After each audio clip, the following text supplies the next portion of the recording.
तो यहाँ पर मैं पिछले 1 डेढ़ घंटे से ट्राई कर रहा हूँ बट यहाँ पर मेरे ओप्पो मोबाइल फ़ोन से किसी को भी कॉल नहीं लग रही है। जैसे ही यहाँ पर मैं अपने ओप्पो मोबाइल फ़ोन से किसी को भी कॉल करने जा रहा हूँ, मेरे ओप्पो मोबाइल फ़ोन से कॉल बार-बार कट होके मुझे यहाँ पर डिस्प्ले पर बता रहा है हैंगिंग आपका प्रॉब्लम बता रहा है। तो दोस्तों यहाँ पर पता किया मैंने, पता चला इस टाइम बहुत सारे ओप्पो मोबाइल फ़ोन इधर से सेम यही कॉमन इश्यू आ रहा है। जैसे ही वो अपने ओप्पो मोबाइल फ़ोन से किसी को भी कॉल करने जा रहे हैं, उनकी कॉल बार-बार कट आ रही है, चाहे वो जियो सिम से ट्राई करें, चाहे वो एयरटेल सिम से ट्राई करे, चाहे वो बीएसएनएल सिम से ट्राई करे, चाहे वो वीआई सिम से, किसी भी सिम से कॉल करने जा रहे हैं अपने ओप्पो फ़ोन में, तो कॉल बार-बार कट होके उनको हैंगिंग आपका प्रॉब्लम बता रहा है। वहीं कुछ ओप्पो मोबाइल फ़ोन यूज़र के साथ ये भी प्रॉब्लम आ रही है, जैसे वो अपने ओप्पो मोबाइल फ़ोन से किसी को कॉल करें, उनको कॉल एंडेड का प्रॉब्लम बता रहा है। तो दोस्तों मैं आपको बताऊँ, चाहे आपके पास ओप्पो कंपनी का कोई-सा एक मॉडल का मोबाइल फ़ोन क्यों ना हो, नया हो या पुराना हो, तो ऐसे में अगर आपके ओप्पो मोबाइल फ़ोन में भी कॉल करने का टाइम कॉल बार-बार कट होके हैंगिंग आपका प्रॉब्लम बता रहा है, तो आज की इस वीडियो में आपको टोटल 3 ऐसी सेटिंग्स बताने वाला हूँ, जिन 3 सेटिंग्स को एनेबल करके चुटकी में आपकी आँखों के सामने टोटल 1 मिनट के अंदर-अंदर कॉलिंग की इस प्रॉब्लम को फिक्स करके बताने वाला हूँ। तो कौन-सी वो 3 सेटिंग्स है, तो आइए फिर इस वीडियो में जानते हैं। तो ये आ गए हम अपने ओप्पो मोबाइल फ़ोन की होम स्क्रीन पर। होम स्क्रीन पर आने के बाद आपको अपने ओप्पो मोबाइल फ़ोन में कॉलिंग में हैंगिंग आपकी प्रॉब्लम को फिक्स करने के लिए उन तीनों टेक्निक्स में से पहला सेटिंग करना है। सबसे पहले आपको अपने ओप्पो मोबाइल फ़ोन की होम स्क्रीन पर आने के बाद आपको अपने ओप्पो मोबाइल फ़ोन में नेटवर्क को रिफ्रेश कर देना होगा।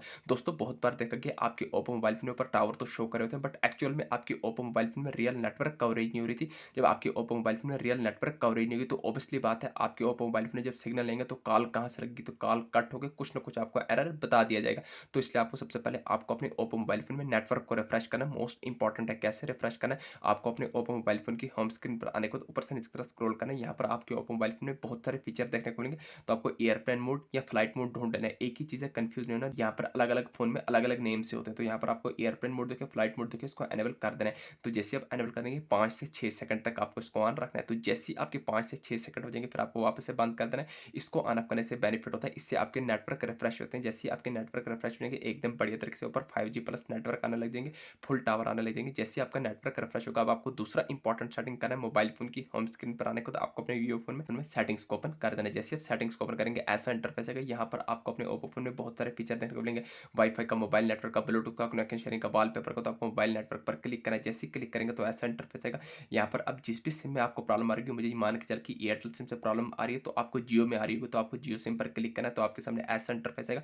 यहाँ पर आपको एक्सेस पॉइंट नेम करना चाहिए, ऑपरेटर ऑपरेटर के साथ पर जो एपीएन है, एक्सेस पॉइंट नेम, इस पर क्लिक करना है। जैसे क्लिक करेंगे ऐसा इंटरफेस आएगा। आपको राइट साइड पर टॉप पर 3 डॉट्स पर क्लिक करके रीसेट एक्सेस पॉइंट्स करना है। नीचे आपको रेड कलर में रीसेट कर देना है। रिस्टोरिंग हो रही है, थोड़ा आपको वेट करना है। आपके बता रहा है डिफॉल्ट एपीएन सेटिंग रिस्टोर। जैसे ही आपका एपीएन सेटिंग रिस्टोर हो जाएगा, रिस्टोर होने के बाद आपको एक यहाँ से बैक आ जाना है। बैक आने के बाद अब यहाँ पर आपको फाइनल सेटिंग करना है। मोबाइल फोन की होम स्क्रीन पर आने के बाद यहाँ पर सेटिंग एप्लीकेशन है, उसको लॉन्ग प्रेस करना है। तो ऐसा इंटरफेस आएगा। आई बटन पर क्लिक करें तो सेटिंग का कुछ ऐसा इंटरफेस आएगा। यहाँ पर आपको डेटा यूजेज के स्टोरेज पर क्लिक करना है, क्लियर के चिकन है, एक स्टेप बैक आना है। 4 स्टॉप पर क्लिक करते बॉटम में 4 स्टॉप करके बैक आ जाना है। बैक आने के बाद यहाँ पर जो भी आपके ओप्पो मोबाइल फोन का पावर बटन है, इसको लॉन्ग प्रेस करना है। जैसे आप लॉन्ग प्रेस करेंगे तो आपके सामने 2 ऑप्शन है, पावर ऑफ का, रिस्टार्ट का। दोस्तों मुझे रिस्टार्ट हो सकता है आपको रिबूट आए, रीसेट आए। रिस्टार्ट, रिबूट, रीसेट, इन तीनों के मानने से आपके ओप्पो फोन में कोई भी डेटा डिलीट होगा। डेटा आपके ओप्पो फोन में तब डिलीट होता है जब फॉर्मेट लगाते हैं। अदरवाइज रिस्टार्ट, रिबूट, रीसेट से आपके ओप्पो फोन में कोई भी डेटा डिलीट नहीं होगा। जैसे आप रिस्टार्ट या रिबूट मारेंगे तो आपका ओप्पो का फोन ओपन कर जाएगा। उसको जब भी आप अपने ओप्पो मोबाइल फोन से किसी को भी कॉल करने जाएंगे, चुटकी में एकदम बढ़िया तरीके से कॉल लग जाएगी। अब आपको कोई भी एरर देखने को नहीं मिलेगा। दोस्तों ये थी छोटी सी इन्फॉर्मेशन। वीडियो अच्छी लगी, चैनल को सब्सक्राइब कराना भूलिए। थैंक